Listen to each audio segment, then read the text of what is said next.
Magandang hapon sa ating lahat at narito ang latest hinggil nga sa binabantayan nating bagyo na si Typhoon Domeng. Base nga sa ating latest satellite animation, si Bagyong Domeng o Typhoon Domeng ay huling namataan sa layong 780 kilometers northeast o hilagang silangan ng Itbayat, Batanes. Sa kasalukuyan, may taglayan na lakas ng hangin na maabot ng 120 kilometers per hour malapit sa sentro at pagbugso na maabot hanggang 150 kilometers per hour. Kumikilos pa rin yan, pahilaga sa bilis na 15 kilometers per hour. At nakikita po natin na wala na itong direktang epekto sa limang bahagi ng ating bansa. Ngunit patuloy pa rin itong hinihila at pinapalakas yung ating southwest monsoon o hanging habagat na siya nakakaapekto ngayon dito sa may Central Luzon, Southern Luzon at Western section ng Visayas.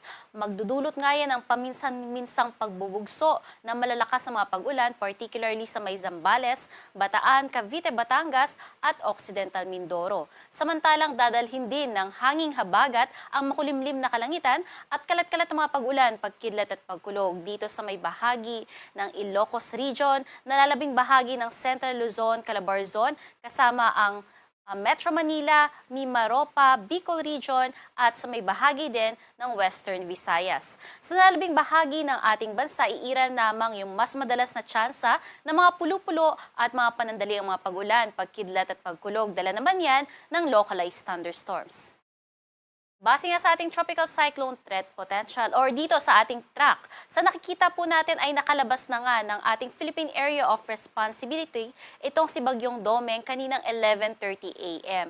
At habang tatahakin nga nito ang katimugang bahagi ng Japan ay maaari pa ngayang humina at maging isang severe tropical storm category na nga lamang. At dahil nga sa patuloy na paghila nitong si Bagyong Domeng sa ating hanging habagat, mananatili pa rin yung malalakas na mga pag-ulan o aabot ng 50 to 100 millimeters sa may bahagi ng Zambales, Bataan, Cavite, Batangas at sa may parte din ng Occidental Mindoro ngayong araw yan hanggang bukas ng hapon. At pagsapit naman ng bukas ng hapon hanggang sa Miyerkules ng hapon, ay similar areas pa rin yung makararanas ng mga malalakas na mga pag-ulan at madadagdagan pa ng some parts ng Central Luzon kasama ang Pampanga, Bulacan, including Metro Manila. Pagsapit naman ng Miyerkules ng hapon hanggang Huwebes ng hapon, mababawasan na yung malalakas na mga pag-ulan dito sa may bahagi ng Metro Manila at Calabarzon at aakyat na yan dito sa may parts ng La Union, Benguet, Pangasinan, including Tarlac, at yung mga previous areas pa kasama ng Zambales, Bataan, Pampanga at Bulacan. Kaya sa lahat po ng mga areas or probinsya na na-mention po natin, mag-iingat po tayo sa peligrong dala ng ganito kadaming mga pag-ulan gaya ng pagbaha, including sa mga syudad, maging yung mga lugar na malapit sa ilog at yung mga lugar din na nasa mababang lokasyon. And landslide and flash floods naman po, especially naman sa mga highly susceptible areas. At dahil nga sa malakas na pagbugso ng hangin ng habagat, asahan nga natin na yung malalakas na hangin na yan, magdudulot pa rin ng epekto sa may parts ng Batanes, Babuyan, at dito rin sa Metro Manila, pababa hanggang sa Bicol Region, including some parts ng Western Visayas, Panay Island at Negros Island Region.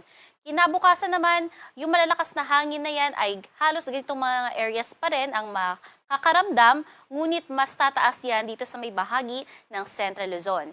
At pagsapit ng Miyerkules, malaking bahagi na nga ng Northern Luzon kasama ang buong Ilocos Region, katimugang bahagi ng Cordillera, maging ng Cagayan Valley at starting Central Luzon, pababa hanggang dito sa may Mimaropa, including yung northern parts ng Bicol Region kasama ang Camarines Norte, Camarines Sur at mangilan-ngilang bahagi ng Western Visayas kasama ang Aklan at Capiz. Kaya yung mga probinsya po na yan na nakasulat dito, makararanas ng malalakas na pagbugso ng hangin sa susunod ng 3 araw. Kaya iba yung pag-iingat sa peligrong dala nito. At base naman sa ating tropical cyclone threat potential ngayong linggo nga, posible na naman na may mamuo na isang low pressure area dito sa may kanlurang o hilagang kanlurang bahagi ng ating bansa sa pagitan ng Taiwan at northwestern part ng Luzon. At meron nga yan mababa hanggang sa katamtamang tsansa na maging isang ganap na bagyo at maaari yang kumilos pa northeastward. And by next week, nakikitaan naman natin na meron pa uling posible isa na namang mamuo na low pressure area, ngunit mababa naman yung tsansa na maging isang ganap na bagyo sa ngayon at dun din sa may northwestern section ng ating bansa. Again, inuulit po natin na itong forecast for tropical cyclone threat potential ay meron po tayong 2 weeks duration. Ibig sabihin, mahaba ang forecast, kaya mataas ang uncertainty. Ngunit dahil magkasunod na low pressure yan, ay patuloy po tayong mantabay sa pag-asa hinggil nga sa latest updates ng posibleng mamuo na naman ng mga bagyo o low pressure area. At yan ang latest mula dito sa Pag-asa Weather Forecasting Center. Charmaine Varilla, nag-uulat.